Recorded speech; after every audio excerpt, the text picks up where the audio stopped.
ስለዚህ ሎማዓንቲ እስኪ ንርእስና ብቃል ኣምላኽ ክንፍትሻ ክንፍትን ኢና ኣብ መበገሲ ጽሑፍ ትምህርተይ ካብ ቀዳማይ ጴጥሮስ ምዕራፍ 2 ካብ 1 ክሳብ 5 ዘሎይ እቲ ሓሳብ ስፍሕ ዝበለዩ ግን ብዝተኻለኒ መጠን ኣብዘን ዘለዋኒ 45 ደቂቕ ተን ቀንዲ ነጥብታት ከተሕዘኩም ክፍትን እየ ማለት እዩ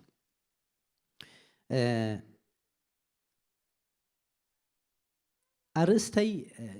ወላ ኣርእስቲ ንኽትህቦ ስግፍሕ ብለካይ እንታይ ዝብል መንፈሳዊ ፀባ መንፈሳዊ ቤት መንፈሳዊ መስዋእቲ እታ ጥቕሲ ብዛዕባኡ ስለ ትዛረብ ማለት እዩ ብዛዕባ መንፈሳዊ ፀባ መንፈሳዊ ቤት መንፈሳዊ መስዋእቲ ወይ ብዛዕባ እቲ መንፈሳዊ ፀባ ንብሎ ቃል ኣምላኺ እቲ መንፈሳዊ ቤት ዝበሃል ከዓ ንሕና ኢና መንፈሳዊ መስዋእቲ ከዓ ኣገልግሎትና እዩ ማለት እዩ ሕጂ ኣብዘን ሰለስተ ዓንኬላት ገለ ነጥብታት ሒዝና ክንወፅእ ተስፋ ገብር እታ መበገሲት ጥቕሰይ ኣብ ቀዳማይ ጴጥሮስ ቀዳማይ መልእኽቲ ጴጥሮስ ምዕራፍ 1 ምዕራፍ 2 ካብ 1 ክሳብ 5 ዝብል ዘሎ ሓሳብ እዩ ማለት እዩ እንታይ ይብለና እምበኣርሲ ንኩሉ ክፍኣትን ኩሉ ጉርሕን ግብዝናን ቅንዕን ኩሉ ሕሜትን ኣርሕቕዎ እግዚአብሔር ሕያዋይ ምዃኑ ጥዒምኩም እንተኮይንኩምሲ ብኡ ንምድሓን ምእንቲ ክትዓብዩ ከምቶም ሕጂ ተወልዱ ህፃናት ነቲ ሕዋስ ዘይብሉ መንፈሳዊ ፀባ ባሃግዎ ናብቲ ብሰብ ንዑቕ ብኣምላኽ ግና ሕሩይን ክቡርን ዝኾነ ህያው እምኒ እናቐረብኩም ንስኻትኩም እውን ከም ህያዋን ኣእማን ኮይንኩም ነቲ ብየሱስ ክርስቶስ ኣብ ኣምላኽ ቅቡል ዝኾነ መንፈሳዊ መስዋእቲ ከተቕርቡ ንቅዱስ ክህነት ዝኸውን መንፈሳዊ ቤት ተሃነጹ ሕጂ ኣብ እቲ ሓሳቡ መንፈሳዊ ቤት መንፈሳዊ መስዋእቲ መንፈሳዊ ኣገልግሎት ወይ ከዓ መንፈሳዊ ፀባ መንፈሳዊ ኣገልግሎት መንፈሳዊ ቤት እናበለ ኣብ ሰለስተ ነጥብታት መቃቂሉ ዝርኦ ማለት እዩ ኣነ እውን ከምቲ ኣምላኽ ዝረዳእኒ ነዘን ሰለስተ ነጥብታት ብኸመይ የተሓሕዘን መንፈሳዊ ፀባ እንታይ እዩ ብኸመይ እዩ ነቲ መንፈሳዊ ቤት ዝሃንፆ እቲ መንፈሳዊ ቤት ከዓ ነቲ መንፈሳዊ ኣገልግሎት ከዓ ብኸመይ እዩ ዝድርኾ ዝብል ሓሳብ ኣተሓሒዘ ክረዳእኩም ወይ ከዓ ከዘኻኽረኩም ክፍትን እየ ማለት እዩ ከምቲ ኩሉ ሳዕ ወይ ከዓ መብዛሕትኡ ግዜ ንምሃሮ ንሕና ሓደ ቆልዓ ንኽዓቢ እንታይ እዩ ዘድልዮ ካብ ደይ ዋን ፀባ እዩ ዘድልዮ ወይ ፀባ የድልዮ ወይ እውን እቲ ፎርሙላ ዝበሃል ፀባ የድልዮ ማለት እዩ ካብዚ ክልተ ወፃኢ ንቆልዓ ዘድልዮ ነገር የለን ንምንታይ ኩሉ እቲ ዘድልዮ ባእታ ወይ ከዓ እቲ ዘድልዮ ንጥዕንኡን ንዕቤቱን ዘገድስ ዓበይቲ ነገራት ኣብዚ ፀባ እዚ ስለ ዘሎ ማለት እዩ እዚ ቆልዓ ምስ ተወልደ ተቐዳማይ ዝደልዮን ማይ ኣይኮነን ሓቂ ፀባይ ከም ክርስቲያናት ከዓ ኣነ ንስኻትኩምን ከምቶም ሕጂ እዩ ዝብለና እተወልዱ ህፃናት ነቲ ሕዋስ ዘይብሉ መንፈሳዊ ፀባ እንታይ ግበርዎ እዩ ዝብለና ባህግዎ እዩ ዝብለና ሕጂ ሓደ ቆልዓ ንኽዓቢ ጥራይ ዘይኮነ ከዓ ንኽጥዒ ዘድልዮ ነገር እንተደኣ ሃልዩ እንታይ እዩ ፀባ እዩ ካብ ፀባ ውፅእ ዝበለ መግቢ ኣብ ዝሃብናሉ ግዜ ተቆልዓ ክጉዳእና ይኽእል ንምንታይ ንዕኡ ዝምጥን ነገር ኣይኮነን ሕጂ እቲ ንቆልዓ ክምጥኖ ዝኽእል ከድልዮ ዝኽእል እቲ እንኮ ሕዋስ ዘይብሉ ኩሉ ሚነራልስ ዘለዎ ፀባ እዩ ማለት እዩ ልክዕ ከምኡ ከዓ ቃል እግዚኣብሔር ነዚ ፅቡቅ ገይሩ እዩ ዝርድኦ ሰብ ቆልዓ ምስ ተወልደ ፀባ ከም ዘድልዮ ይርድኦ እዩ ንሕና ከዓ እንደገና ምስ ተወለድና እቲ ዘገድሰና ሕዋስ ዘይብሉ መንፈሳዊ ፀባ እዩ ብዘይዚ መንፈሳዊ ፀባ ክንዓቢ ኮነ ክንጥዒ ከም ዘይንኽእል ፅቡቅ ገይሩ ይፈልጥ እዩ ስለዚ ከምቶም ሕጂ ዝተወልዱ ህፃናት ነቲ ሕዋስ ዘይብሉ መንፈሳዊ ፀባ እንታይ ግበርዎ ባህግዎ እዚ ነዚ ሓሳብ እዚ ሒዝና ከለና ኣብዛ መንፈሳዊ ፀባ ትብል ወይ ከዓ ቃል ኣምላኽ ትብል نسلست حسابات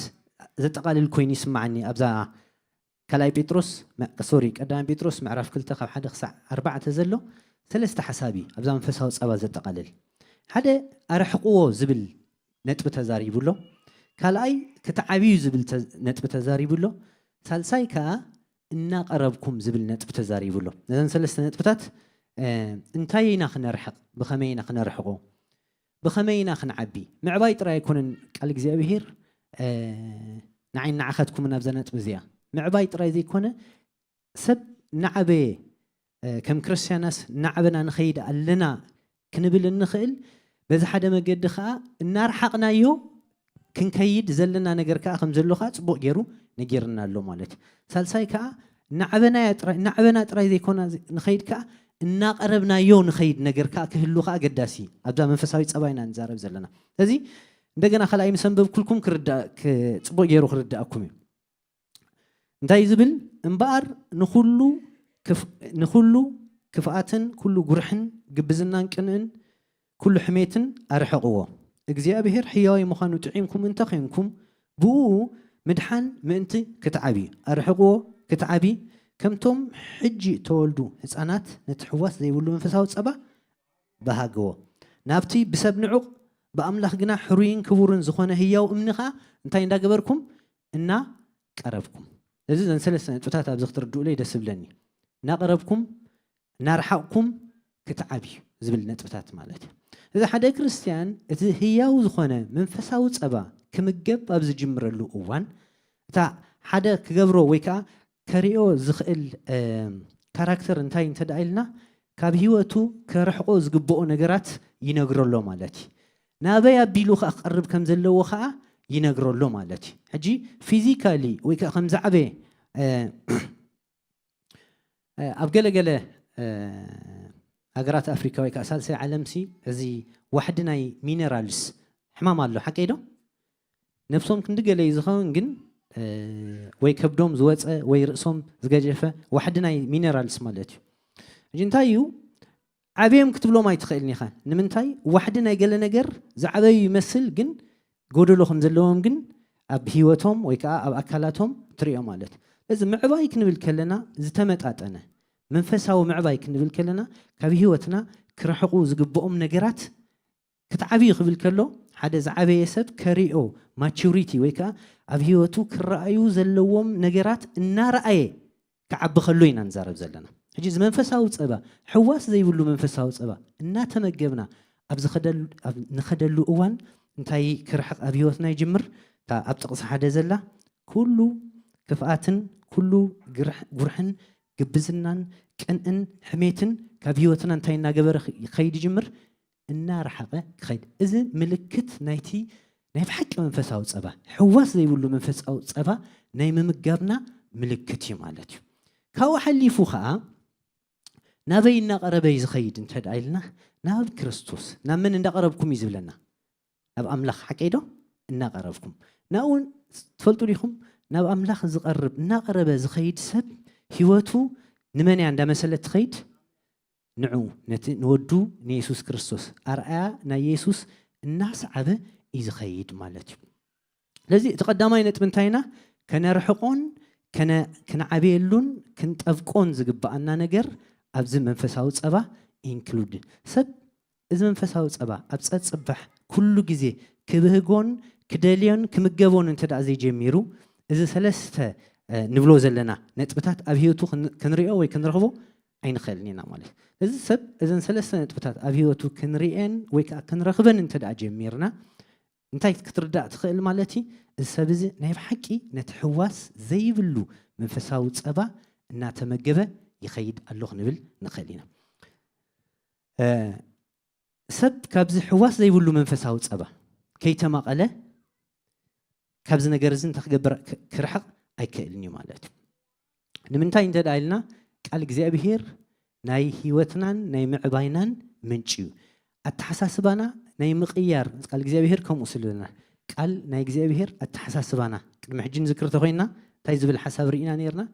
قال እግዚአብሔር نتحساسبانا بمقيار نابرانا انتاي قبرو يلنا نيرنا يقيرو يلنا نيرنا ስለዚህ ሰብ ቃል እግዚአብሔር ክምገብ እንተዳ ጀሚሩ ቀዳማይ አተሐሳስቡ ይቀየርሞ ብኡ አቢሉ ኸዓ ነብሩ ይቀየር ኢና ንብል ዘለና ኣብዚ ኸዓ ሕፅር ብዝበለ ነቲ ሕዋስ ዘይብሉ መንፈሳዊ ፀባ ዝምገብ ሰብ ካብ ህይወቱ ደሊ ዘይኮነስ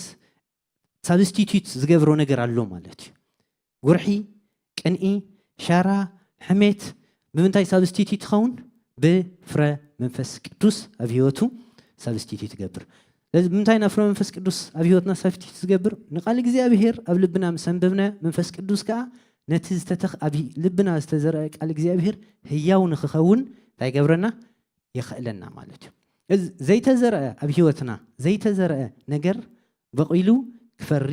ኣይክእልኒ ሕጂ ናተይ እናታትኩም እንግደ እንታይ እዩ እንተዳ ኢልና ንቃል እግዚኣብሔር ኣብ ህይወትና እንታይ ምግባር ምዝራእ እዩ ሕጂ ነቲ ኣብ ጎንኹም ከምዚ በሎ ኣይኮንኩም ክብለኩም ሎም መዓንቲ ንርእስኹም ግን ከምኡ ክትብልዋ ቃል እግዚኣብሔር ኣብ ህይወተይ ክዘርኦ ቃል እግዚአብሔር ኣብ ህይወተይ ተዘሪኡ 30 60 100 ክበቁል እየ ዝደሊ ዘለኹ ኢልና ንርእስና ቃል ክነኣትወላ ኣገዳሲ ኮይኑ ይስማዓኒ ማለት ስለዚ ቃል እግዚኣብሔር እንታይ ክገብረና ይኽእል ንእምሮና ክሕድሶ ይኽእል ኣተሓሳስባና ኣዘራርባና ነገርና ኩሉ ብመጠን እቲ ንቃል እግዚኣብሔር ነቲ ሕዋስ ዘይብሉ መንፈሳዊ ፀባይ ዝብለኩም ክነንብቦን ክንርድኦን ኣብ ልብና ክነዓቅሮን ምስ ጀመርና ኣተሓሳስባና ኸ ብኡ መጠን እናተቐየረ ይኸይድ ማለት እዩ ብኸላይ ድርኺትናን መራሒናን ከዓ ይኸውን ሓደ ግዜ ድርኺትና ርዳእና ይኸውን ሰብ ሓደ ነገር ክገብር ከሎ ካብ ዝተፈላለየ ድርኺት ተበጊሲ ዝገብሮ ናይ ብሓቂ ቃል እግዚኣብሔር ዘንብብ ወይ ከዓ ቃል እግዚኣብሔር ነቲ መንፈሳዊ ፀባ ዝወስድ ሰብ እንተዳ ኮይኑ ግን ድርኺቱ ናይ እግዚኣብሔር ፈቃድ እዩ ኣተሓሳስቡ ናይ እግዚኣብሔር ሓሳብ ምዃኑ ይርዶም ሳልሳይ ናይ ዒንትና ነቲ መንፈሳዊ ዒንትና ኢና ንዛረብ ዘለና ብምኽፋት መንፈሳዊ ዒንትና ብምኽፋት ከምቲ ጎይታ ዝርዮ ከምቲ ኣምላኽ ዝደልየ ከምቲ ፍቃድ ኣምላኽ ክንርኢን ከነስተውዕልን ንጅምር ማለት እዩ መዓሲ እንተዳ ኢልና ሓደ ግዜ ቃል እግዚኣብሔር ፅልምት ዝብለና እዋንሲ ኣሎ ኣብ ህይወትና ማለት እዩ ግን ነቲ ሕዋስ ዘይብሉ መንፈሳዊ ፀባ ከየቋረፅና ኩሉ ግዜ ክንብህጎን ክንወስዶን ኣብ ዝጀመርናሉ እዋን የዒንትና ቃል እግዚኣብሔር ከምኡ ስለ ዝብለና ማለት እዩ ቃልካ ንእግረይ መብራህቲ እዩ ንመገደይ ከዓ ብርሃን እዩ ስለ ዝብል ኣብቲ ዝፀልመተ ናይ ህይወትና ኣጋጣሚ እኳ ብርሃን ብምዃን ናበይን ብኸመይን እንታይን ክንገብር ከም ዘለና እንታይ ይገብረና የረዳእና ወይ ይነግረና ማለት እዩ ኣብ ራብዓይ ነጥቢ ከዓ ኣብዚ ክንርድኦ ዘለና ካብቲ ዝኸበደናን ዝጠብቀናን ሓጢኣትን ድኻምን ከዓ ኣውፅዩ ብትብዓትን ብእምነትን ክንመላለስ ከዓ የኽእለና ሓደ ግዜ ኣብ ዝደኸምናሉ ተስፋ ኣብ ዝቆረፅናሉ እዋን መንፈስ ቅዱስ ነቲ ኣብ ግቡእ ሰዓቱ ዝተዘርአን ዘንበብካያን ቃል እግዚኣብሔር ኣምፂኡ እንታይ ገብረካ ምልክት ወይ ከዓ ካብ ሓጢኣት ክትስዕሮ ትብዓት ክኾነካ ትሪኦ ማለት እዩ እዚ ቃል እግዚኣብሔር ምንባብና ነቲ ሕዋስ ዘይብሉ መንፈሳዊ ፀባ ምንባብና ወይ ከዓ ኣብ ህይወትና ምዕቋርና ንናብራናን ንገብሮ ኩሉ ነገራትን ጠቃማይ ምዃኑ በዚ ኣጋጣሚ ከዘክረኩም ይደሊ ቃል እግዚኣብሔር እዚ ሕዋስ ዘይብሉ መንፈሳዊ ፀባ ካብ ድኻም ከውፃእና ዝኽእል ሓይሊ ከም ዘለዎ ናብ ክርስቶስ ከቕርበና ዝኽእል ፀጋ ከም ዘለዎ ካብኡ ሓሊፉ ከዓ ክንዓብን ማቹር ከምዚ ዓበይቲ ሰባት ኣብ ቅድሚ ኣምላኽ ኢና ንዛረብ ዘለና ምናልባሽ ኣብ ቅድሚ ሰባት ከምቲ ኣብ ራእይ ዮሃንስ ክቡር ዓብይ ህያው ተባሂልካ ክትስመዕ ትኽእል ኢኻ ኣብ ቅድሚ እግዚኣብሔር ፍንፉን ክትከውን ትኽእል ኢኻ ግን እቲ ኣብ ቅድሚ እግዚኣብሔር ዓብ ዝበሃል እቲ ኣብ ቅድሚ እግዚኣብሔር ግኑን ዝበሃል ሰብ ኮይንና ክንርከብ ናይ ቃል እግዚኣብሔር ተራ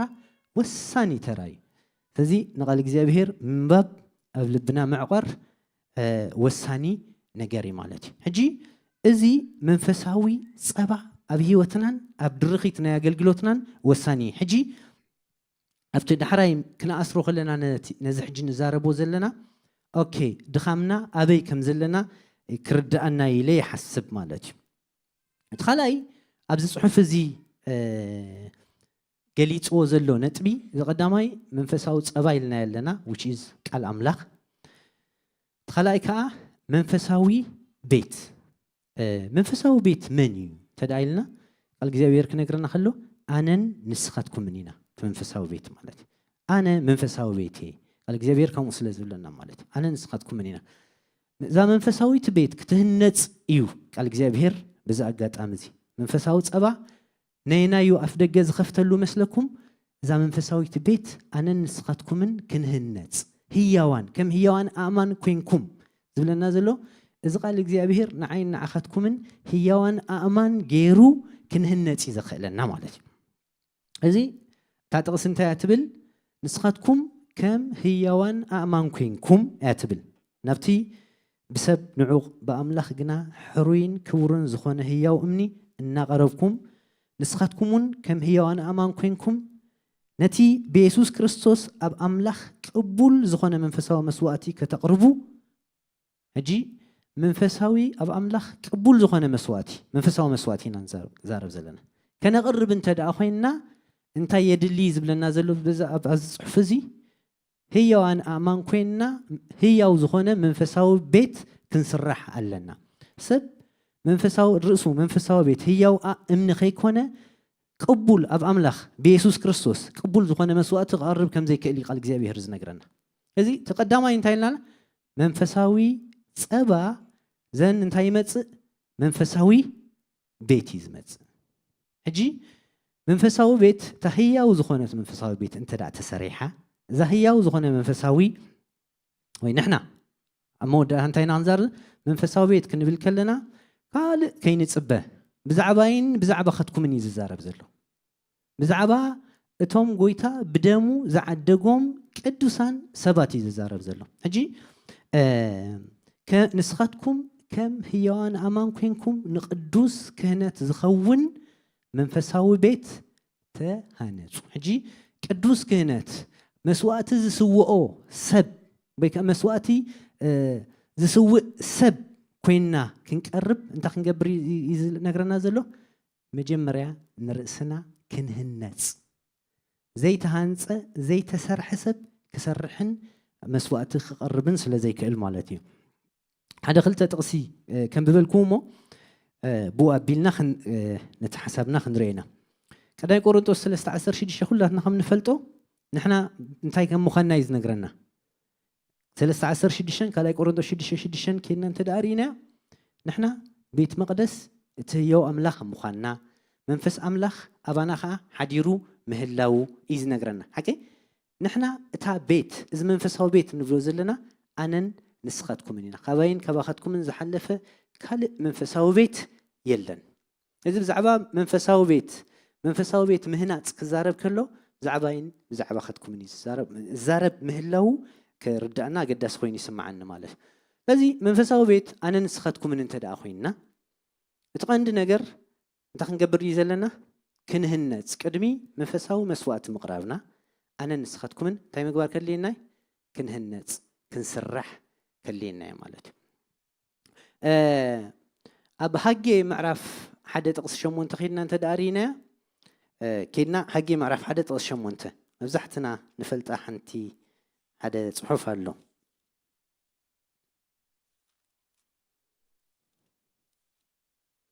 حدا شمونت انت بزعم انتينا نزرب زلنا تمام فساوي بيت نحنا هنا تمام فساوي بيت كا تقبر اللوا تسرح اللوا هنا نزلنا اذا كان من تاي يحجزنا قبول اب املاخ بيسوس كريستوس قبول زخونه منفساوي مسوات خنا قربت تداخينا انت خنقبر كنكلالنا كنسرح علنا تا منفساوي بيت كسرح اللوا نمنتاي قبول زخونه منفساوي مسواتي كنا قربيتا تا حسب هذا شمونت كم زيب لنا نباخران ديبو انچيته امصو نتا بيت كاسرحوا انا دما بقى كحغوسن خبرني يبل እግዚአብሔር اجي نباخران ديبوم انچيتم صيم نتا بيت مجمره قدمت مسوات مسو قدمت مسواتي مقرابو املاخ بزعما منتاي زقدس بزعما تا بيت ابدفتر كيدنا معرف 4 تقص 4 تخيدنا وانت دارينا بزعبا مسواتي ني ابيلن ني قايلن كزارب كلو مجمره كلتيام هي وزخونه مسوات مصيم እግዚአብሔር ግን እንታይ ብለና ናብ አቤልን ናብ መስዋዕቱን ባህ ኢልዎ رأي قدمنا بمسواتنا أبيل مرأيو قدمنا بمسواتنا قايل مرأيو نجزابير زجدسو نجر نايتي مسواتي زقرب زلو سب هيوتن أقرربان تراي زدلي مالت اجي انتي مسوات تقرب الله خا يكون انت زجدس كما يزبل عبي مسوات تمص الله خا يكون انت زجدس ግን ካበናይ ህይወት بخمي اب قدم እግዚአብሔር امصخايي ንጎይታ ዘገድሶ ተጽሑፍ ካኹም ስለዝልና አለ ቅቡል ኣብ አምላኽ ቅቡል ዝኾነ መንፈሳዊ መስዋዕት ተቀርብ መጀመሪያ እንታይ ግበር ይዝብለና ተጽሑፍ ተሃነጹ ኤፌሶን ወንጌልና እንተ ዳሪና ምዕራፍ 2 ጥቅስ 22 ነዚ ሐሳብ እዚ የድምቀልና ማለት እዩ ኤፌሶን ምዕራፍ 2 ጥቅስ 22 مزحتنا نفلطوينا انتي زبلنا قب عسرا جميرة تنبيبه انبارسي نسخاتكم ابتي يسوس كريستوس بعلو من ما أظن زخنا مسرت نبياتن هوارياتن التندقكم دقيم دك عدم نقدسانن سدرابيتون أملاخن إيخو منبر أغايسن مساتنياتاتن أيكونكمن أبو كريستوس مالتي بزلو تهنسا بقويتا قدست بيت مقدس من انتك خون إنها تأساسر يعبي نسخاتكمون أو محدر أملاخ بمنفس كتكونوا حبيركم تيتقبروا لهم تهنتوا اللهم حجي زقد سنة زلو ناتين ناتاتكمن حبيرنا مهناتي حدث بينو سراح يكونن حدث بينو عبي يكونن تدا كلنا تأساسيرنا قلنا نتاكن قبر كنعبي شعيو مسواتين مسواتكمن أفكر مجزيابهر قبول مسواتين أفكر مجزيابهر واقع زلو زخون مالتي لازم تاينا منفساو بيت كنبل كلنا أنا نسختكم من كنسرحي تي قويتا جم تاينا خان نسرحي لنا مجمع ريخ نرخ لنا منفساوي صبا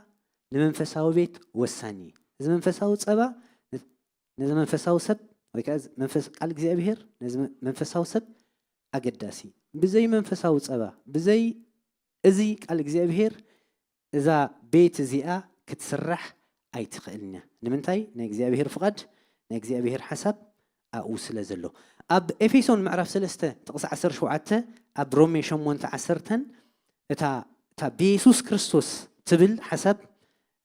بو غيرو سلسته 10 شوعته كم بقولكم كم زيب لنا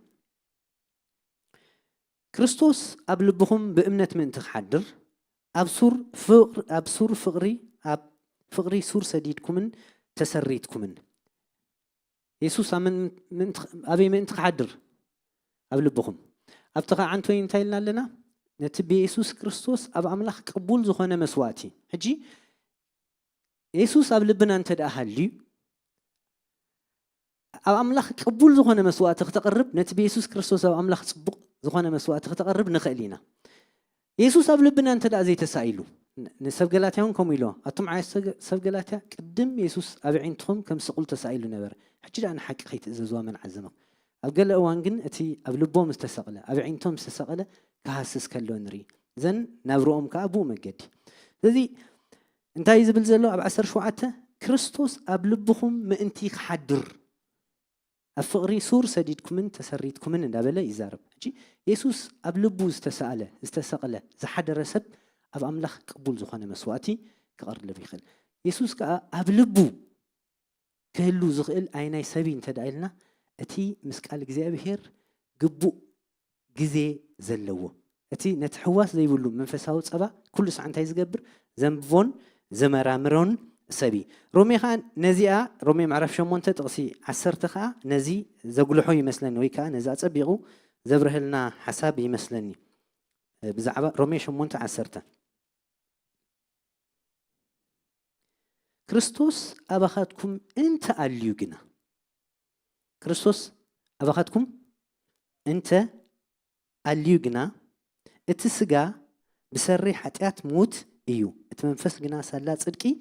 هيوتي النابل هجي تاد اللي يازلهم كريستوس أبخاتكم أنت أليوجنا هجي كريستوس أباين أبخاتكم من كهلو زخيل معسين تدايلنا قالوا أبانا حدر مسجمرة مش قال እግዚአብሔርكم يزلنا قالي تسمعهم مش كما يتبلنا أباهم كأنت حدره تدلي وزبله تلمنمو يخون لكم حجي كريستوس أبانا زحدر مع سين تدايلنا قالوا أبانا مزحدر ቃሉ አባና ምዝሐድር ክርስቶስ አባና አሎ አብ አምላኽ ከዓ ቅቡል ዝኾነ መስዋዕቲ ከነቅርብ ንኽእል ኢና እዚ ክርስቶስ አባና በቃሉ ይሐድር ክርስቶስ ከዓ በአና ቢሉ ከዓ አብ አምላኽ ቅቡል ዝኾነ መስዋዕቲ ከም ነቅርብ ከዓ የኽእለና ኢና ንብል ዘለና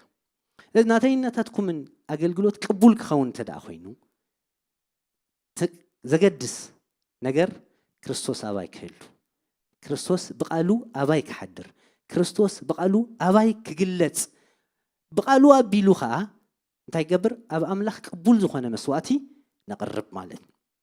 እዚ ተኻላይ ንብሎ ዘለና መንፈሳዊ ቤቲ እዚ መንፈሳዊ ቤት ከዓ ምህናጽ ናተይነታትኩምኒ ብምንታይ በቃሉ ብምንታይ ክርስቶስ አባና ብምሕዳሩ ማለት እዩ ክልተ ጥቕስ ኸንብብ እሞ ናብታ ሳልሰይቲ ሓሳበይ ክኸይደ ኣብ ቀዳማይ ነገሥት ምዕራፍ 6 ጥቕሲ 7 ታሪክ ሰለሞን ነታ ቤት መቅደስ ክሰርሐ ከሎ እቲ ኣእማን ኣብቲ ዝስረሐሉ ቦታ ይኮነን ዝፅረብ ነይሩ ኣበይ ዝፅረብ ነይሩ እንተራእልና እቲ ኣእማን ኣብ ዝተኳዓተሉ ቦታ እቲ ኣእማን ክኳዓት ከሎ ኣት ዘ ሴም ታይም ከዓ እቲ ዘድሊ ቅርፂ ሒዙ ናብታ ቤት መቅደስ ዝስረሐሉ ቦታ እዩ ዝመፅእ ኣብ ቀዳማይ ነገሥት ምዕራፍ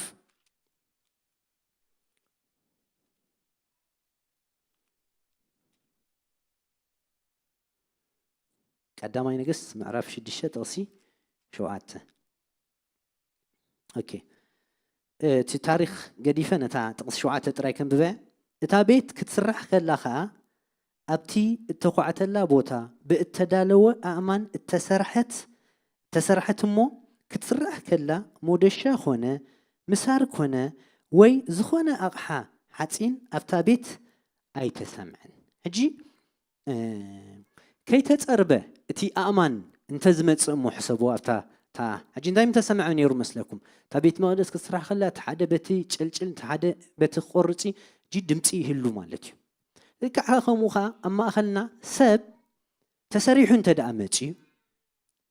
ኣብዚ ድምፂ ኣይክህሉኒ ክንእከብ ከለና ኣብ ሓደ ክንከውን ከለና ክንዝምር ከለና ድምፂ ይህሉኒ ንምንታይ ተሰሪሑ ዝመፅእ ዘሎ ሽዑ በቦታ ኸ ኢኻ ተኣቱ ቃል እግዚኣብሔር ከምኡ ስለዝብለና በቦታና ኣለና ዶ ኣብ 12 ናይ ሮሜ ኸይድና እንተደኣ ሪኢና ኣምላኽ ንነፍሲ ወከፍና እንታይ ከም ዝገብርና ኣብ ቀዳይ ቆሮንቶስ 12 እውን ከይድና እንተደኣ ሪኢና ነፍሲ ወከፍና ኣገልግሎት ከም ዝሃበና ኣብቲ ሳልሳይ ነጥብና ክንሪኦ ኢና ነፍሲ ወከፍ ከዓ ኣምላኽ ኣብቲ ዝመደቦ እንታይ ከም ዝገበሮ ከም ዘእተወን ከም ዝሰኽዑን ብድሌትናተይን ብፍቓድናተይን ዘይኮነስ ኣምላኽሲ ምዱብ ቦታን ምዱብ ክፍሊ ኣገልግሎትን ከም ዝሃቦ ይነግረና ኣብቲ ሳልሳይ ስለ ንሪኦ ኣብዚ ኣይክዛረብኒ ግን ሰብ ተሰሪሑ እንተደኣ መፅዩ እንታይ ይገብርኒ ግቡእ ቦትኡ ይፈልጥ ምስ መን ክገጥም ከም ዘለዎ እታ ናይ ሮሜ ዓንቶይ ሶሪ ናይ ኤፌሶን ዓንቶይ ዝረኣናያ ብክርስቶስ እናተኣሳሰረ እያ ትብል ሓቂ ሽዑ ክርስቶስ ኣብ ማእኸልካ ዘሎ ክትተኣሳሰር ቀሊል እንተደኣ ዘይተሰሪሕካ መፂኻ ግን ቁሩብ እንታይ ክገብር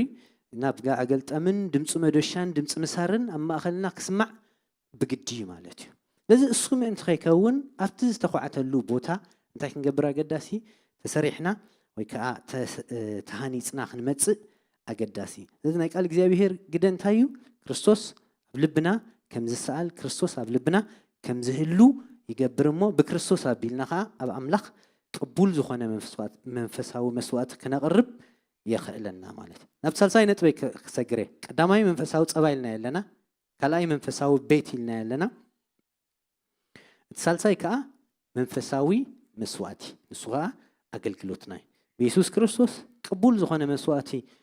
መንፈሳዊ መስዋዕቲ ክነቕርብ እንተደኣ ኮይና እንታይ የድልየና ኢልና ኣለና ናይ እግዚኣብሔር ቃል ናይ እግዚኣብሔር ሓሳብ ናይ እግዚኣብሔር ፀባ መንፈሳዊ ፀባ የድልየና ኢልና ኣለና ሕጂ ኣብቲ ሳልሳይ ነጥቢ ክንርኢ ከለና ከዓ ብዛዕባ ኣገልግሎትና ኢና ክንዛረብ ሰብ ኣብ ኣገልግሎቱ ዕውት ዝኾነ ብክርስቶስ ኣቢሉ ህያው መስዋዕቲ ዘቕርብ ሰብ እዩ እዚ ብክርስቶስ ኣቢሉ ህያው መስዋዕቲ ዘቕርብ ከዓ ንቃል እግዚኣብሔር ኣብ ልቡ ዝዓቆረን ዝሓዘን ሰብ እዩ ማለት እዩ ሮሜ 12:1-2 እንታይ ይብለና ሮሜ 12 ዳርጋ መብዛሕትና ንሸምደድናያ ጥቕስላ ሮሜ 12:1-2 እምበኣርሲ ኣሕዋተየ ንስጋኹም ህያውን ቅዱስን ንኣምላኽ ባህ ዘብል መስዋዕቲ ጌርኩም ከተቕርብዎ ብምሕረት ኣምላኽ እምዕደኩም ኣለኹም። እዚ ማለት እቲ ናይ ኣእምሮ መንፈሳዊ ኣገልግሎትኩም እዩ። እቲ ሰናይን ባህ ዘብልን ሙሉእ ፍቓድ ኣምላኽ እንታይ ምዃኑ ምእንቲ ክትምርምሩ ብምሕዳስ ሓሳብኩም ተለወጡ ዳ እምበር እዛ ዓለም እዚኣ ኣይተምሰልዎ። ሕጂ እንታይ እዩ ዝብል ብዛዕባ መንፈሳዊ መስዋዕቲ ክዛረብ ከሎሲ እቲ ቀዳማይ መንፈሳዊ መስዋዕት ንርእስኻስ ንኣምላኽ ህያው ቅዱስ ንኣምላኽ ዝኸውን መስዋዕቲ ጌርካስ ክተቕርቡ ከለኻ ሕጂ ሓደ ግዜ መስዋዕቲ ክንብል ከለና ንኻልኦት ክነገልግል ጥራይና ንሓስብ ግን ብርእስኻ እዩ ዝጅምር። እዛ ፅሕፍቲ እዚኣሲ እንታይ ማለት እያ? እዛ ንኣምላኽሲ ንርእስናስ ህያው መስዋዕቲ ጌርካ ኢለ ኣብ ገለ ይፍትሽ ነይረ። እንታይ ማለት እዩ ኢሎም እንታሽሙ ገብሩ ወይ ኣብ ካልእ ፅሑፋት ከም ዝረኣኹ ንኻልኦት ርእስኻስ ንኻልኦት ከምዘይ ዕንቅፍ ጌርካ ከተቕርብ ከለኻ ሰባት በኣኻ ከምዘይ ዕንቀፉ ሰባት በኣኻ ኣእምሮኦም ከምዘይ ረስሕ ጌርካ ክትመላለስ ክትነብር ከለኻ መጀመርያ እዚ እቲ ንርእስና ንኣምላኽ ዝኸውን መስዋዕቲ ጌርና እነቕርበሉ መገዲ ማለት ቅድሚ ንኻልኦት ምግልጋልና ሰባት ንዓና ብምርኣዮም ሰባት ኣብ ኣዘራርባና ኣብ ኣካይዳና ኣብ ኣለባብሳና ንሰባት ዝምችእ ኮይንካ ክትቀርብ ከለኻ ንእምሮ ሰባት ከምዘይ ኩርኩሕ ኮይንካ ክትቀርብ ከለኻ ማለት እዩ። ስለዚ እዚ እንታይ እዩ እቲ ቀዳማይ ንኣምላኽ መስዋዕቲ እነቕርበሉ መገዲ እዚ ከዓ ንስጋና ህያውን ስጋኹም ብዛዕባ ስጋና እቲ ኣብቱ ኣዝዩ ዝዛረብ ዘሎ ብዛዕባ እዚ ቤት መቕደስ ኣምላኽ እዩ ዝዛረብ ዘሎ ንስጋኹም ህያውን ቅዱስን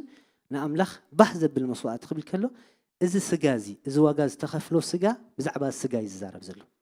ስለዚ ነዚ ስጋ እዚ ህያው ጌርና ኣብ ቅድሚ ሰባትን ኣብ ቅድሚ ኣሕዋትን ኣሓትን ብዘይ መዕንቀፍ ዘይብሉ ኣዘራርባና ኮነ ኣከዳድናና ኮነ ከምኡ ኩሉ ኮነ ክተቕርቦ ከለኻ እዚ ተቐዳማይ መስዋዕቲ እዩ። ኣምላኽ ካብ ልቢ ዝኾነ መስዋዕቲ ነዚ መስዋዕቲ እዚ እንታይ ገብሮ መስለኩም? ንምንታይ ብኢየሱስ ክርስቶስ ቃል እግዚኣብሔር ቀይርካ ቃል እግዚኣብሔር ኣብ ውሽጥኻ ሃልዩ ትገብሮ ነገር ስለ ዝኾነ ኣብ ኣምላኽ ቅቡል ዝኾነልካ ማለት እዩ። እዚ ተቐዳማይ እዩ ንርእስኻ ንኣምላኽ ህያው ዝኸውን መስዋዕቲ ጌርካ ከተቕርብ። ሰብ ንርእሱ ንኣምላኽ ህያው ዝኸውን መስዋዕቲ ገይሩ ከየቕረበ ንኻልኦት ወላ እኳ እንተ ኣገልገለ ንምንታይ መስለኩም? ቃል እግዚኣብሔር መጀመርያ ብመን እዩ ዝጅምር ተላል? ብርእስኻ እዩ ዝጅምር ንውሽጥኻ ብምቕያር ይጅምር እሞ እዚ ኻ ውሽጢ ዝጀመረ ምቕያር ከዓ ከምኡ እናገበረ ከዓ ንኻልኦት እንታይ እንዳገበረ እናቐየረን እናፀለወን ይኸይድ ማለት እዩ። ሰብ ንርእሱ ከይተቐየረ ቃል እግዚኣብሔር ንውሽጠይ ከይቀየሮ ንኻልኦት ሰባት ኣምላኽ ኣይክእልኒ ይኮንኩን ዝብል ዘለኹም እግዚኣብሔር ይኽእል እዩ። ብዛዕባ ካልእነት እግዚኣብሔር ኣይኮንና ንዛረብ ዘለና ግን እግዚኣብሔር ብቃሉ ቢሉ ኣባይና ባኻትኩም እንክሰርሕ ከሎ ግን መጀመርያ ብኣዩ ዝጅምር መጀመርያ ብውሽጠይ እዩ ዝጅምር ንዓይ ምስ ሰጥዓየ ንዓይ ምስ ኣገልገለኒ እቲ ናይ ኣምላኽ ቃል ንኻልኦት ከዓ ክኸውን ይጅምር ማለት እዩ። እቲ ካልኣይ መስዋዕቲ ከዓ ንኻልኦት እንታይ ክትገብር ከለኻ መስዋዕቲ ክትከውን ከለኻ ንኻልኦት ዝኸውን መስዋዕቲ ከተቕርብ ከለኻ ቅድሚኡ ኣብ መጽሓፍ ቅዱስ ዘለው ዳርጋ መብዛሕትኦም ካብ ሓሊፉኻ ዳርጋ ኩሎም መስዋዕቲ ኣገልገልቲ ቅድሚ ንኻልኦት ምግልጋሎም መጀመርያ ንርእሶም እንታይ ኮይኖም መስለኩም? ኣምላኽሲ ንርእሶም ጽቡቕ ገይሩስ እንታይ ገይርዎም ይመስለኩም? ምሂርዎም ኣብ በረኻ ውፅኢ ንበዓል ሙሴ ከይድና እንተዳሪእናዮም ንበዓል ዮሃንስ መጥማቕ ከይድና እንተዳሪእናዮም ብሓፈሻ ኩሎም እዞም ናይ ኣምላኽ ሰባት መጀመርያ ንርእሶም እንታይ ገይርዎም ሰሪሕዎም ካብኡ ሓሊፉ ከዓ ንኻልኦት ክጥቀመሎም ከሎ ንርኢ ማለት እዩ። ስለዚ ተቐዳሚ መስዋዕቲ እንታይ ኢልና ኣለና? ንርእስኻ ኣብ ቅድሚ እግዚኣብሔር ህያው ንኣምላኽ ባህ ዘብል መስዋዕቲ ጌርካ ከተቕርባ ከለኻ ኢልና ኣለና። እዚ ካልኣይ መስዋዕቲ ከዓ ንኻልኦት እንታይ ክትገብር ከተገልግሎም ከለኻ ማለት እዩ። ኣብ ማሪቆስ 13:14 ናብ ማሪቆስ ምዕራፍ 13 ጥቕሲ 14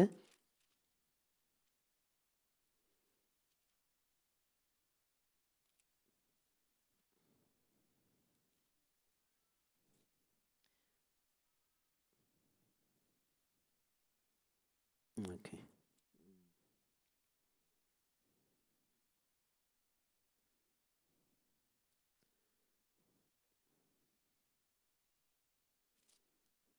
اوكي ماتيوس 15 كاب 14 خسب 30 مخيد مجمره 15 كاب 14 خسب 30 انتايلو مغشا خمس دلي سبيمو نقلاو صويع ገንዘቡ ሃቦም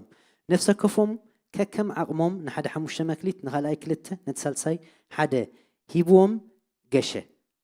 اجي نفس كفوم انت كم قبرهم لهم كل عقموم لعل عقم مستوى بسبيلن سب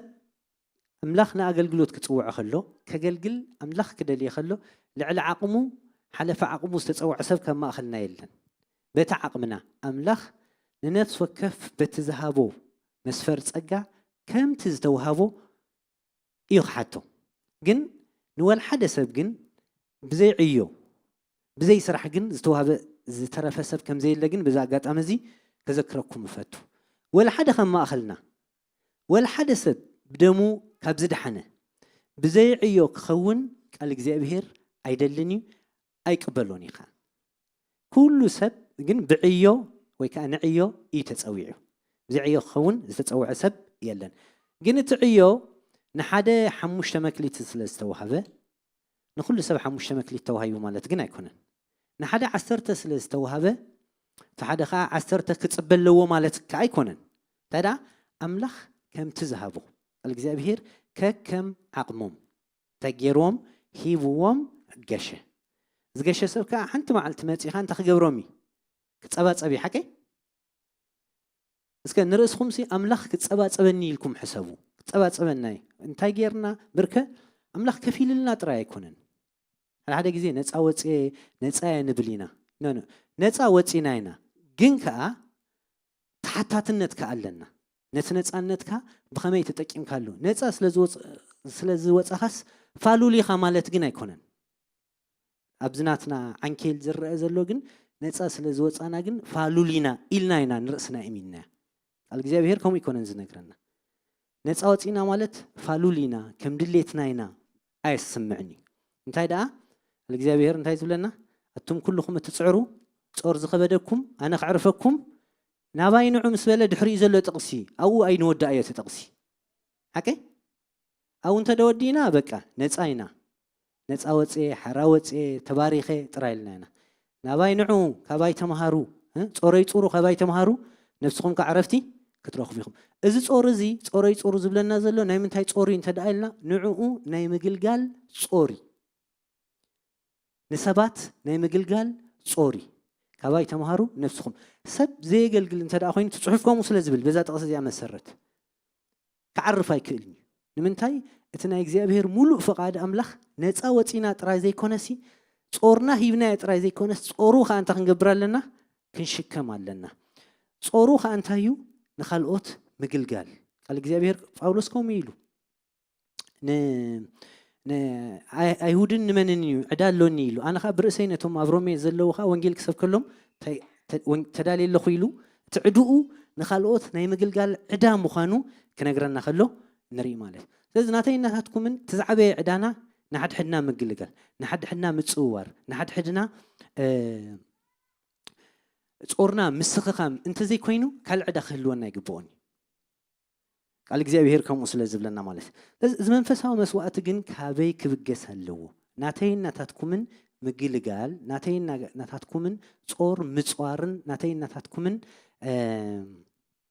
ايو متعيي كابيو زبقس انت دايلنا قال እግዚአብሔር حد 4 نطبي كابينا تبقيسنا خنقلقل اوكي نقلقل ስለዝተባሃልና ንዕየ ስለዝተባሃልና ጾር حدنا ንጹር ስለዝተባሃልና حد ጊዜ ይخبደካሞ በቃ ስንኻ ንኺስካ ትገብሮ ማለት ከሙዲ ኸውን ዘለዎ ንዝብል እቲ ድርኺት ናይቲ አገልግሎትናን ናይቲ ዕዮናን ግን 4 ነጥብታት ካፍቲ ብዙሕ መጽሐፍ ቅዱስ ነግሮ 4 ነጥብታት ኣብዚኣ ጽሒፍ ኣለኹ ማለት ግን ሓንቲ ነገር ከዘክረኩም ዝደሊ ነፍስ ወከፍ ሰብ ብዘይ ዕዮ ክኸውን ኣይተጸውዕን ዕዮ ለካ ዕዮ ለኪ እሞ ከመይ ኢለ ዕዮ ይክፈልጦ ክንብል ንኽእል ኢና እቲ ጽሑፍ ቃል እግዚአብሔር ንዕንትና ክኸፍተልና ዝኽእል ሓይልን ብቕዓትን ኣለዎ ናፍታ መጀመርያ ነጥቢና ክንመጽ ምርዳእ ዝሰኣናያ ነገር ክህሉ ይኽእል እንታይ ክገልግል ትብል ምስ ቃል እግዚአብሔር ግዜ ኣብ ወሰድናሉ ግዜ የዕንትና እናተኸፍተ ኣብ ዝኸደሉ ግዜ እንታይ ክንገብር ከም ዝግባአና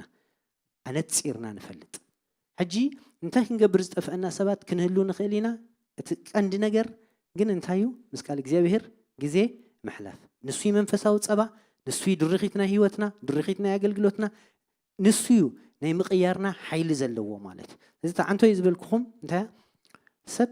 ኣገልግሎተይ ኣይፈልጦን እየ ብኸመይ ከገልግል ንብል እንተዳሃሊና ታ መሰረት ፍቃታ ስታርቲንግ ፖይንት እንታይ እንተዳኢልና ንቃሉ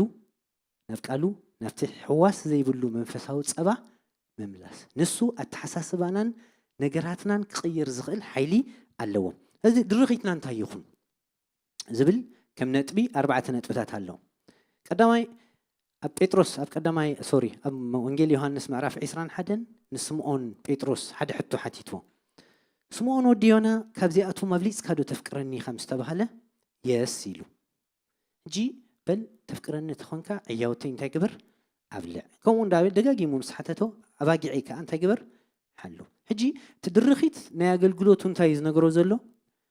ጎይታ ንጴጥሮስ ድርኺት ናይ ኣገልግሎትካ ሲ ፍቕሪ ይኹን ንኸተገልግል ኮነ ንኽትዓይ ድርኺት ናይ ኣገልግሎትካ እንታይ ይኹን ፍቕሪ ይኹን ነገልግል ንኽእል ኢና ድርኺትና ፍቕሪ ተደኣ ዘይኮይኑ ቃል እግዚኣብሔር ብዘይ ፍቕሪ ዝግበር ዘበለ ኣብ ኣምላኽ ተቐባልነት የብሉን ንምንታይ ኣምላኽ ፍቕሪ እዚ ተቐዳመይቲ እዚኣ ድርኺት ናይ ኣገልግሎትኩም ድርኺት ናይ ኣገልግሎተይ ናይ ኣገልግሎትና እንታይ ክኸውን ጽቡቕ ፍቕሪ ብፍቕሪ ዝግበር ዘበለ ኣብ ኣምላኽ ቅቡል ብፍቕሪ ዘይግበር ዘበለኻ ኣብ ኣምላኽ ቅቡል ከም ዘይከውን ክንርዳእ ጽቡቕ ኮይኑ ይስማዓኒ ካልኣይ ደስ ኢልና ብፍታው ከዓ ክኸውን ኣብ ቀዳይ ጴጥሮስ ምዕራፍ 5:4 እቶም ሽማግሌታት ክዛረቦም ከለዉ ከገልግሉ ከለውሲ ብግዴታ ዘይኮነሲ ተገዲድኩም ተጽዕኖ ሃሊኩም ዘይኮነስ ብፍታው ብሓጎስ እንታይ ገብሩ ከም ዘለዎም ከገልግሉ ከም ዘለዎም ይነግረና ማለት እዚ ተኻላይ ከዓ እዚ ኣብ ቀዳም ምስ ግዜ ክኸይድ ስለ ዝደለኹ ዝጎይ ዘለኹ ማለት ብሕጉስ ልቢ ተሓጒሶም ወይ ከዓ ተሓጒስና ክነገልግል ኣለና ኣገልግል ክነኣቱ ኣለና ዘይኮነስ ተሓጒስና እንታይ ክንገብር ብዘይ ዝኾነ ተጽዕኖ ክነገልግል ከዓ ናይ እግዚኣብሔር ፍቓድን ናይ እግዚኣብሔርን ሓሳብ እዩ ብሳልሳይ ደረጃ ከዓ እቲ ክነገልግል ከለና እንታይ የድልየና መስለኩም ብገጽ ረአ ወይ ከዓ ንሰብ ኢልና ከዓ ክነገልግል ከዓ ጽቡቕ ኣይኮነን ልክዕ እታ ናይ ቀዳይ ጴጥሮስ ምዕራፍ 5 ካብ 1-4 ተዳንቢብና ነዚ ዘተንባሃልና ምኽንያታውያን ንኣገልግሎት ገለ ነገር ርኢና ረብሓ ርኢና ወይ ገጽ ረአ ሓደ ግዜ ክተገልግሎም ደስ ዝብሉኻ ሰባት ኣለዉ ክተገልግሎም ከዓ ኣለዉ ከዓ በቲ ሓደ ወገን ማለት እዩ ነዚ ከዓ እንታይ ክንገብር ጽቡቕ ንኣምላኽ ኢልና ክሳዕ ዝገበርናዮ ብገጽ ረአ ወይ ከዓ ንሰብ ኢልና ክንገብሮ ከዓ ጽቡቕ ኣይኮነን ተኣገልግሎትና ልክዕ እቲ ጎይታ ዘርአየና ኣርኣያ ጎይታ ርኢና እዩ ሓቂ ንኹሉ ማዕረ ብዝኾነ ጠመተ ከገልግል ከሎ ርኢናያ ማለት እዚ መንፈስ እዚ እዚ ሓሳብ እዚ ሒዝና ማለት እዩ ንሰባት እንታይ ክንገብሮም ከነገልግሎም ጽቡቕ እዩ ኣብ ራብዓይ ከዓ ብዘይ ትጽቢት ታሽሙ ክበሃል ሰሚዕኹም ትፈልጡ ዶ ኤክስፔክቴሽን ኪልስ ዝብል ሓሳብ ሰሚዕኹም ትፈልጡ ዶ ትጽቢት ይቐትል እዩ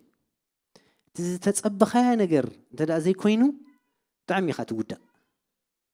ሰባት ክምለሱ ኢልካ ምዒድካዮም ተዘይተመሊሶምሲ ስለምንታይ ዝኽሉ ጽዒረ ኢልካ ንርእስኻ ትሓታ ማለት እዩ ስለዚ ክነገልግል ከለና ከምቲ ቃል እግዚኣብሔር እንታይ ዝብለና እኽልኻስ ናብ ምንታይ ደርብዮ ኣብ ልዕሊ ባሕሪ ሓቂ ገንዘብካ ኣብ ልዕሊ ባሕሪ ትድርብዮ ሕሰብዎ ቃል እግዚኣብሔር ስቕ ኢሉ ንኽድርበ ስለ ዘለዎ ዘይኮነስ ትጽቢት ኣብ ዘይብሉ ነገርሲ እንታይ ግበር ዝራእ እዩ ዝብሎ አንጊኻ ጥራይ ስኻ ዝራእ ኣይናይ ከም ዝበቁል ኣይትፈልጥን ኢኻ ናተይ እናታትኩም እንግደ ክነገልግል ከለና ምግልጋል ደኣ እምበር እቲ ናይ ኣገልግሎትና ውፅኢት ኣይኮነን ናተይ እናታትኩምን قال እግዚአብሔር أنا تخلكو أبلوس أستي تزوقول جن مني كريستوسي لذي ناتين ناتاتكم من كنجلجل كلنا انتي يخونا يكون انت زجد سنة انتي نجبرن بخمي نجبرن يتسبق يخفى تزبقول انتيو نجزيابهير يجنكو نعين أخذكم من كتشنك النازلو ناتين ناتاتكم من جدي إذا ناتين ناتاتكم من جدا خا نمجلجل الجيخة تاي مكبر مسبسابي إذا حسابي كترن فالكمي أموداتا تايز بالزلخو منفساوي صبا زمجب سد منفساوي بيت نخسرح قليل منفساوي بيت استسرح سبكا أجلجلوتو هيوتو نت منفساوي مسواتي هياو مسواتي أفكر مجزيابهير بودو في يسوع كريستوس زخانة مسوات سلزق الرب أو أملخ قبولي هذا أجلجلوت معاسي صبغ زخون انت دايلنا معاسي تبيت تمسوي صبغ جيرو مس سرح أجلجلوت صبغ زي كون له مخنيات كا معاسي انت دايلنا تمسوي تبيت صبغ جيرو مس زي سرح مالته الذي بذا قاتامي انتي كذكركم انتي كبلكم دس بلني بفلاي أبغلجلوت زي اللخم سبات ويون نأجلجلوت شلل زبلكم وسبات ويزبلنا سبات مالتي نملس تأخلي مصحف قدس كنقرنا خلو تأخلي بزح عايت جنا عيدتهم سلازي نتقوي تأخلي نأخلو عايت خلق انت يقبروه لمنوه الذي أنا نسخاتكم من أبيتو زلنا نأجلجلوت تتدالنا سبات مخانخ نردا قداسي إذا أملاخنا أجلجلوت كم تسوعكم نختجلجلو أنتي تجلجلو بخمي تجلجلو سقسي الكايزر جن نأجلجلوت لبهم كل عال ويتاي دللو هذي لبهم نأجلجلوت أبزل على أوان شعيهم أملاخ تبارككم عجي برخت كبهال كله بنفسات بزح نجر كخون خيلي جن نأجلجلوت كتسوق بزعجات أمزي كذا خخركم فتو نأجلجلوت حيل زخبركم نجر تلخم كا نابين ملس نبتع حواس زي بلو من فساوت صبا نايم لواتنا نايم عباينا نايم قيارنا كفتي زحزنا خا نايم رحقنا منش اسلا زخونه نفت مسرت كنملس ويكا اختملسو اذا اقاطامي اذا خخركم ويتا يبارككم كبزلنا نصلت نتسع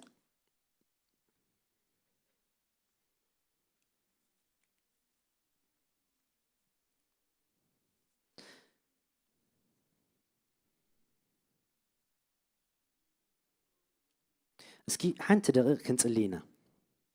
انت دقيق كويكون كلتا 3 دقيقه نلعل مالتي اسكا غويتا حيل خهبنا نخنجلجل اب قدميو بتبعات كنملالس غويتا حيل هابن نبلو يابير صقا لو صقا من تخبكم كصبه من تخمحركم كا لعل كبلي تبايل تصحيف له يابير صقا هابني ناجلجلوت نخجلجل نخجلجل صقاها ابل علي يدلي اللهنا نابلناس كنصلينا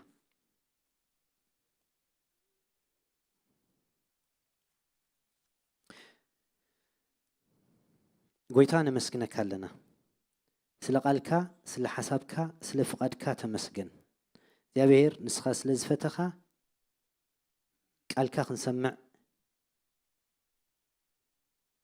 سلا زخالكنا اغارنا نابيتكا نخمص سلا زدغفكنا نمسكنك لنا وغزيابير قالكا ابهيوتنا 33 سامي تخبري بو ابيلنا خا كنا خبركا فقادكا خنفصم كدغفنا نلمنك لنا وغزيابير دخمنا سنفنانا عقمنا نسخات فلتو إيخا وغزيابير زمن تنسائي زمن عبيت زمن لوطي أبهيوتين أبهيوت زقوبة إذن كتقبر باسم يسوس لمنك لنا زيابير أملخنا نصلي لنا بزقزيزي أبز بيت زي كبرخ خجلت نصلي حيل خخ جهاد نصلي لنا حيلنا زبلع تسجنا زجفف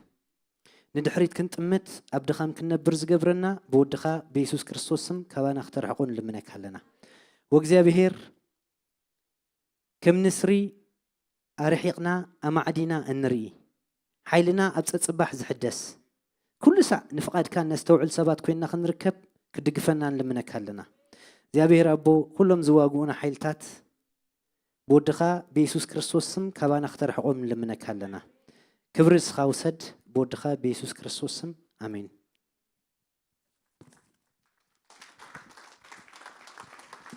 هل نقبلوا حواتي اتزمن قرباي اتجزي قرباي كبرات حواتي زيابير عبزوفاني يزلو اتزمت قويتا انه نسو كاب صلمات كاموت كبزح غدناتات زخدو زنبرو سبات كم زخماي ببزح دخام ببزح حاتيات ببزح حيوت تمالالس نبرت نفسي مليسو عبيتو بقالو لويت الناس سمي يخبر بقالو بتيحنا بقالو تاريخنا لويتو يسوس يفكرك هايو يسوس يفكرك يو يلوم قال بالسرات مسنغورنا لذي فقر زي تقبلنا بارغويتا خنا عبي زدلي الناس نرسنا ندقنا نولدنا نكل من تخنكون نفس قدس ادل الله دق قالك خفتلي كم تخن مهارت انا اقلقال برخه حونا زبلنا قالو خنافق زيابير أبغى لومي بتفلالي نجر دخام تحلفوا زلهم سبات سكداونا نحد حنا خنصلينا نابزوتو أي بلني تحلفه يمون حوي قال حوات صلوت كم زلهم بزح جزية كتصلي لهم من دادري وجزية أخيرو يخيرو سكني شيء قلت ده ولا سكن حد الناس كانت على حدكم ما عقلنا عند حريتي لغيره دسب لأن كلنا أداونا نلعلك زيابير ريد عنا عبرت عنا زيابير حنت حاونا كون دحريت زبلك يلو سبعي كن دحريتي لو خيهلو سبيت خان دحريتي لا خيهلو دقنا دحريتي لهم خيهلو انه مقالاقلتنا دحريت زبلو خيهلو منت وكسيابير بمحرتك دقفنا اما اكلنا حدكو بحمام تشكر بحمام تشنا نفس خيهلو منت تصحف نصو فواسينا اكزيابير فواسينا حدا سبكو اما اخلنا صباح انتايا اندابله بفرحات زمالالس كيهلو حواتي زيابير سلامنا داونا العلنا أبغى نتمتعلنا قدرنا زبل كل نسخات ملون تصللنا زيابير قناعتنا اختملس نلمنا لنا زيابير رد أنا قويت هقوله وبروم منفس قدوس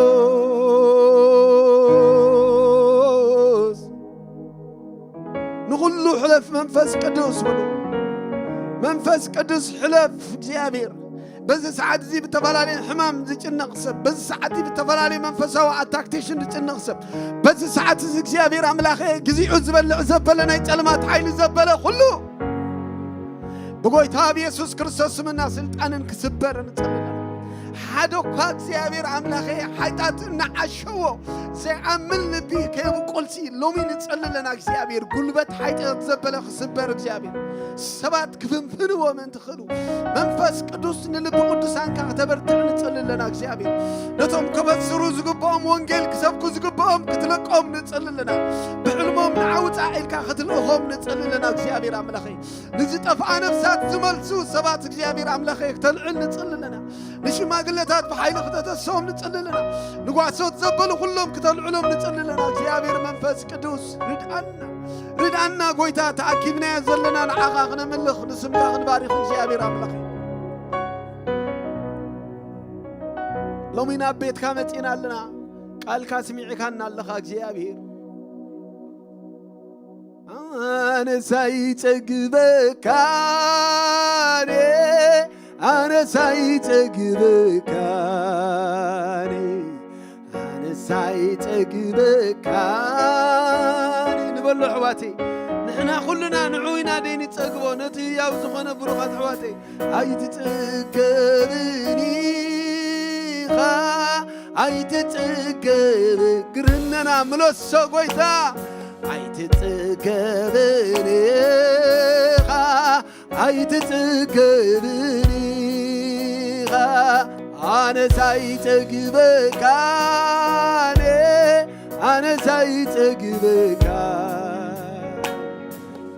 سايتقبكاني أنا سايتقبك حسكم موزمتاهم صار كله تسكيمكم موزمتاهم صار كله هبون قويتا سغاموني قبلوا حواتي تحلفوا زلهم قدنا سبزي فلتو قدنا سبيت خاصب أي كادك هابيت سبك حواتك عليتك كله كبلتو زي كل قدنا زلك يسوس كيني فلت أي حوي قدنا خا قبني خا أي تتقبني خا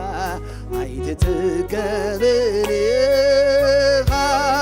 أي تتقبني أنا سايتقبك كاني نقول بقوله أنا سايتقبك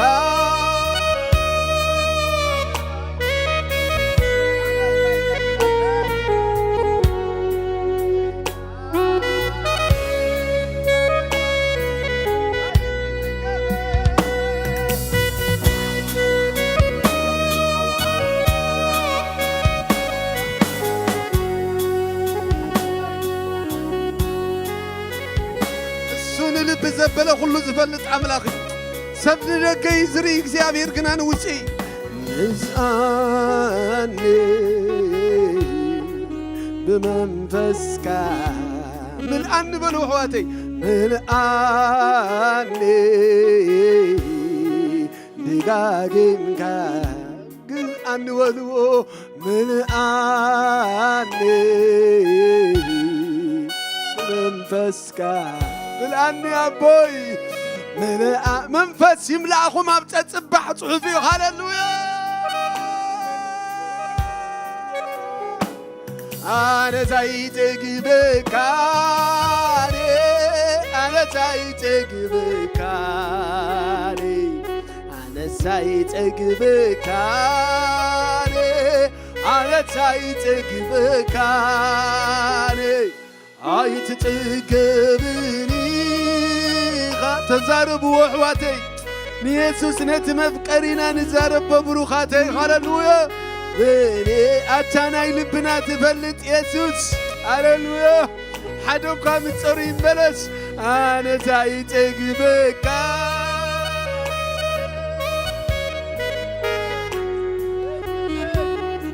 يسوس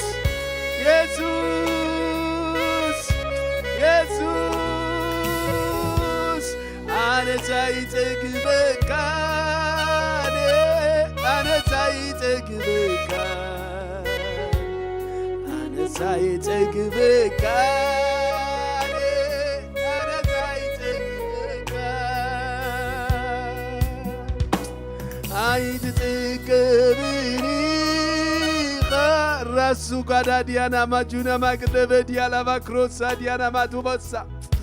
إلا ما كروسا لبديالا ما جينا ما كلب ديانا ما كراس ديالا ما كنا ما كندا أتفوات لبنا دخون كيسوس هاللويا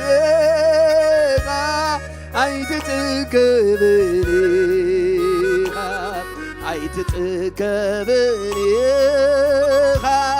عيد تقب أنا سايتقبك أنا بلو حواتي أنا سايتقبك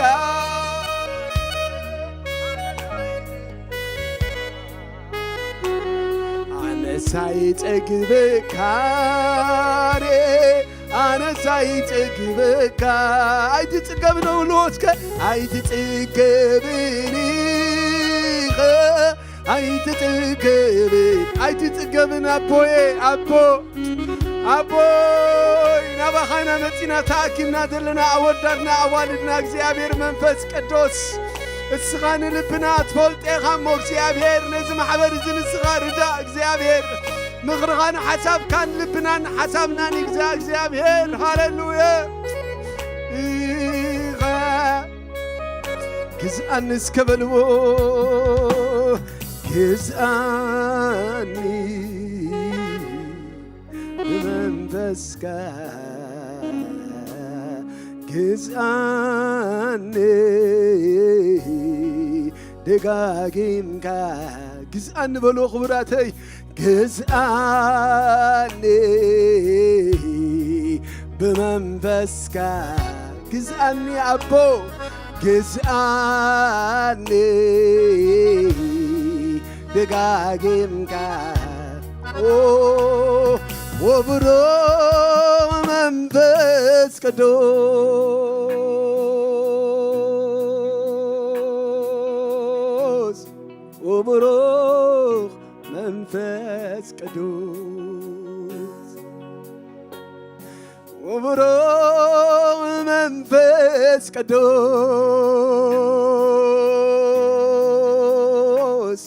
ወብሩኽ መንፈስ ቅዱስ እቲ ህላውነትካ ይምላእዩ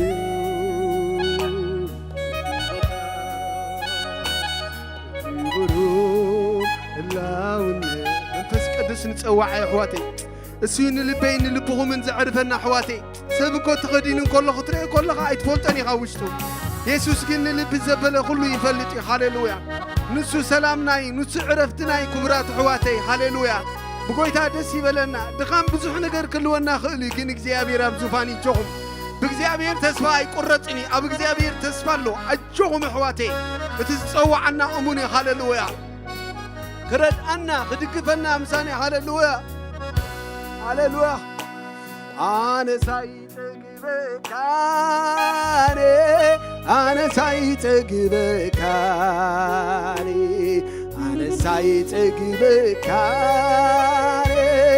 ኣነ ሳይጠግበካ ኣይትጥገብን በሎ ኣሕዋተይ ኣይትጥገብኒ ኣይትጥገብኒ ኣይትጥገብኒ ኣይትጥገብኒ ግዛኣኒ ብመንፈስካ ህዝቡ ኩልና ንዘምረሉ ግዛኣኒ ደጋጊምካ ግዛኣኒ ንበሉ ኣሕዋተይ ግዛኣኒ ብመንፈስ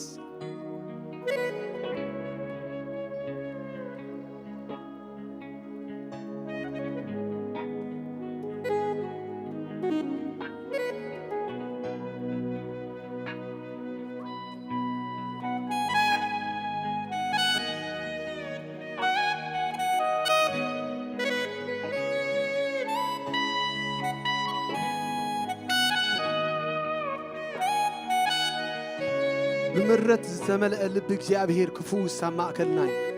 ብኽብደት ዝተመልአ ልቢ እግዚኣብሔር ክፍውስ ኣብ ማእከልና እዩ ብሓልእቲ ሓዳር ዝተተሓዘ ልቢ እግዚኣብሔር ክፍውስ ኣብ ማእከልና እዩ ብተፈላለየ ነገር ዝተሸናኸረ ልቢ ንየሱስ ዘይናፍቕ ዘሎ ልቢ የሱስ ክመፅእ ዘይብል ዘሎ ልቢ የሱስ ክትንክፍ ክሓልፍ ሃሌሉያ ብመንፈሱ ኣብ ማእከልና እዩ እግዚአብሔር ሎሚ ንልበይ ባይ ከምዚ ዝመሃረና ብባርዩ ባይ ጀምር ባይ በኤርምያስ እግዚአብሔር ንልብና በሐሌት ሓዳር ደይኮነስ በት ሰማያዊ ጻውዒት ክመልእ ሃሌሉያ ብናፍቆታ ሰማያዊት ሃገርና ክመልእ ሃሌሉያ እግዚአብሔር ኣብ ዙፋን እዩ ሃሌሉያ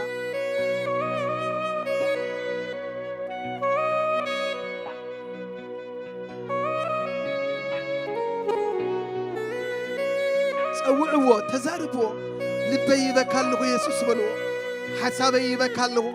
ፈቃድካ ዘበለ ብህይወተይ ይፈጸም ወአምላኽ ምግባር ፈቃድካ መሃረኒ ስጉምተይ ኣብ ፈቃድካ ይጽናዕ ናይ ቃልካ ደገ ክፈተለይ ጎይታዬ ናፍቆት ቃልካ ምልኽን ዝኸበደኒ ኩሉ ናባኻ ምድርባይ ክኽእለኒ ጎይታ ጾረይ ክስከም ኣይትሕደገን ይበካልሁ ሕጁ ጽባሕ ናትካ ጽባሕ ናይ ደቀይ ናትካ እግዚአብሔር ጽባሕ ናይ ኩሉንትናይ ናትካ እግዚአብሔር ኣባኻ ይውከላለኹ በልዎ መፂና ዘለና ኣምላኽ ክነዕርፍ ሕዋተይ ናብ ኢየሱስ ክነዕርፍ መፂና ኣለና ሃሌሉያ ኣብ ኢየሱስ እፎይ ክንብል መፂና ኣለና ምትጾርና ኣይንኸይድ ኢና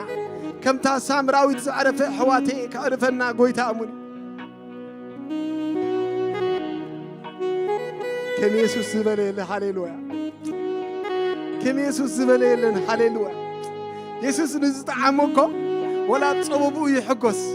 ኣብ ብዙሕ መከራ እንተሓለፈ ብሕጎስ እንተሓርምዎ ይሕጎስ ንኢየሱስ ዝፈለጦኮ ሓጎሱ ብዙሕ ሕዋተይ ምስ ኢየሱስ ዝለገበኮ ኩነታቱ ኣይዕቁኖኒ ነገራትኮ ኣይዕቁኖኒ ጅቡእኮ ኣይዕቁኖኒ ክቡራት ፍቁራት ሕዋተይ ንኢየሱስ ዝጠዓሞ ብኢየሱስ ሕጉስ እዩ ንኢየሱስ ዘይሓጎስ ዘይረኸቦ ጥራይ ምድራዊ ነገር ዝደሊ يسوس حقوسناي هللويا እግዚአብሔር ኣብ ዙፋን እዩ ታግዜ ስለ ዝኸይድ ደሎ እስከ እዳውና ክነልዕሊና እሞ እግዚአብሔር ይመስገን እዳውና ልዕልና ጎይታ ንኹሎም ኣብ ዝጉባኤ ዘይመፁ ኣባኻነ ማዕቆቦም ኣለና ንብሎም ሓሚሞም ዝተረፉ ፈውሶም ብተፈላለየ ጸላኢ እምነቶም ክውሕጥ ዝደልሎ ከም ስርናይ ካዮም ዝምነ ወእግዚአብሔር ካብ ክፉእ ክትስውሮም ንጸልይ ኣለና እግዚአብሔር ንኹሎም ሰብ ሓዳር ኣብ ቅድሜኻ ሒዝናዮም ንቐርብ ኣለና ንመንእሰያትና ሒዝናዮም ናባኻ ንቐርብ ኣለና ሓጎስና ንስኻ ኢኻ እቲ ሒደት ሞጋሰ እቲ ንእሽተይ ዝነበረ ሞጋሰ ከምዚ ዝገበርካዮ ኮስኻ ኢኻ ትምክሕቲ ዝጉባኤ ዝኮስኻኻ ጎይታ ሕጂ እውን ንጸልይ ኣለና እግዚአብሔር ንነፍሱ ወከፍ ሰብ ኣብ ዘለዎ ማሕበር እዳውና ልዕልና ካብ ቤት እግዚአብሔር ንባርኾም ኣለና ሰላሞም ይብዛሕ እግዚአብሔር ኣብ ቤቶም ዕግርግር ዝኾነ ሰላም ዝሰኣኑ ሰባት ወአምላኽ ንስምካ ንጽውዑ ኣለና ወአምላኽ ኢየሱስ መስፍን ሰላም እግዚአብሔር ኣብ ማእከል ኩሉ ነገር ሕለፍ ንብለካ ኣለና ሓደ እኳ ማእከልና ሓሌት ሓዳር እግዚአብሔር ከይሕዞ ሓደ እኳ ማእከልና ናይ ምድሪ ነገር ከይጠላልፈና ጎይታ ክትረዳእና ንጸልይ ኣለና ንቅድሚት ገጽና ክንስጉም ገጽካ ክናፍቕ ወአምላኽ ምንም ዘይብልና ጥራሕ እግርና ኮይና መጺና ኣብዚ ዓዲ እዚኣ እዚ ኩሉ እኮ ካባኻ እዩ ጎይታዬ ኣታ ጎይታ ክንርሳዕ ኣይትሕደገና ካበይ ከም ዘለዓልካና ከመይ ጌርካ ኣብዚ ከም ዘብፅሕካናስ ክንርስዕ ኣይትግደፈና ወአምላኽ ምስትውዓልና ባርኽ ኣባኻ ንውከል ኣለና ርድኣና ንብል ኣለና ናይ ቃልካ ናፍቆት ስለቶም ዝጠፍኡ ዘለዉ እግዚአብሔር ቅንኣት ስለቶም ተስፋ ዘይብሎም ቅንኣት ስለቶም ኣብ ቤት ማእሰርቲ ዘለዉ ቅንኣት ስለቶም ኣብ ሆስፒታል ዘለዉ ቅንኣት ክስምዓና ንጸልይ ኣለና እግዚአብሔር ህዝብኻ በዚሕሎ እሞ እንኳዕ በዝሒ እግዚአብሔር ንህዝብኻ ክትጥቀመሉ ንህዝብኻ እግዚአብሔር ኣምላኽ ክትልእኾ ኣብ ጎራብቱ እግዚአብሔር ኣምላኽ ክትልእኾ ኣብ ኩሉ ቦታ ክትልእኾ እዚ ሰናይ ፍቓድካ እሞ ምስክረይ ኢኹም ኢልካና ኢኻ እሞ ነፍሲ ወከፍ ናብቲ ፀዋዕካና ጻውዒት ክንስጉም ክትረዳእና ንጸልይ ኣለና ምሳና ስለ ዘለኻ ተመስገን ስለ ባሪኻ በረኸት እውን ተመስገን ስለ ሓውና እሰይ እውን ስለ ኩሎም መዛምራን እውን እግዚአብሔር ኣምላኽና ክብሪ ንበካ ኣለና በዚ መዓልቲ ዘገልገሉና ዲያቆናት እውን ክብሪ ንበካ ኣለና ብሜድያ ብኩሉ ብዝርአን ዘይርአን ዘገልገሉ ወአምላኽ ክብሪ ንበካ ኣለና እግዚአብሔር ህዝብኻ ንዓኻ ክህበካ ኣብ ማእከልና ወእግዚአብሔር ትውሃብ ንስኻ እምበር ሰብ ኣይኮነን ኩሉ ገንዘብ ሒዝናየ ንመጽእ ንዓኻ እምበር ንሽማግለታት ኣይኮነን ወእግዚአብሔር እስኻ ትዕዘብ ኢኻ ብኡን እሙናት ክንከውን ክትረዳእና ንጸልይ ኣለና እግዚአብሔር እሙን ኢኻ እሞ ክብሪ ኩሉ ንዓኻ ይኹን ተሪፉ ዘሎ ናይ ሻሃ ግዜና ንሓድሕድና ዘለና ንዘራረቦ እቲ ንሰማዓቱ ንበረኸት ዝኸውን ቃል ጥራይ ካብ ኣፍና ክወፅእ ወአምላኽ ትረዳእና ንጸልይ ኣለና ስለ ኩሉ ምሕረትካ ተመስገን እግዚአብሔር ይባርኽኩም ምእታውኩምን ምውፃእኹምን ይባርኽ እግዚአብሔር ዙርያኹም ዘበለ ኩሉ ይባርኽ እግዚአብሔር ጥዕናኹም እንጀራኹም ዘበለ ይባርኽ እግዚአብሔር ይባርኽኩም በኦንላይን ዘለና ኣሕዋትና ኣብ ዝወዲእና ኣለና ሰላም ንዓኹም ይኹን ሓድሕድና ሰላም ንበሃሃል ንቃሉ ንብልዓዮ ነቲ ሕዋስ ዘይብሉ መንፈሳዊ ፀባ ንባሃጎ ንበሃሃል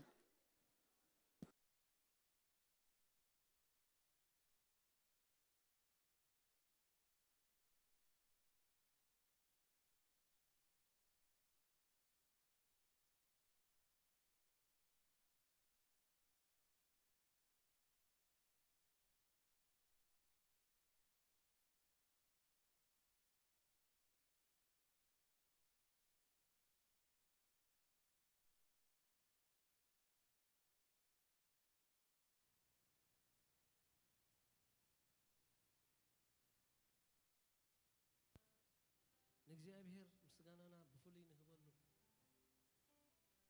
ዕለታትና እንዳቆፀርና ደቂ እስራኤል ከምኡ እዮም ዝገብሩ ነይሮም ጽድቅና ጎልቢቡኒ ልበይ ብእግዚአብሔር ይሕጎስ ንስሙ ዝንር ውድስ ልብሲ ምድሓን አልቢሱኒ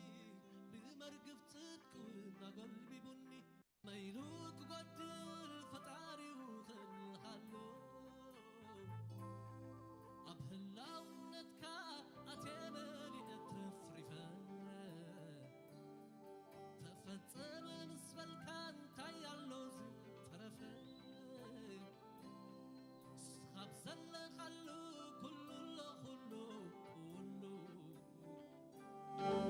ከመይሉ ክበድል ፈጣሪኡ ከለኻሉ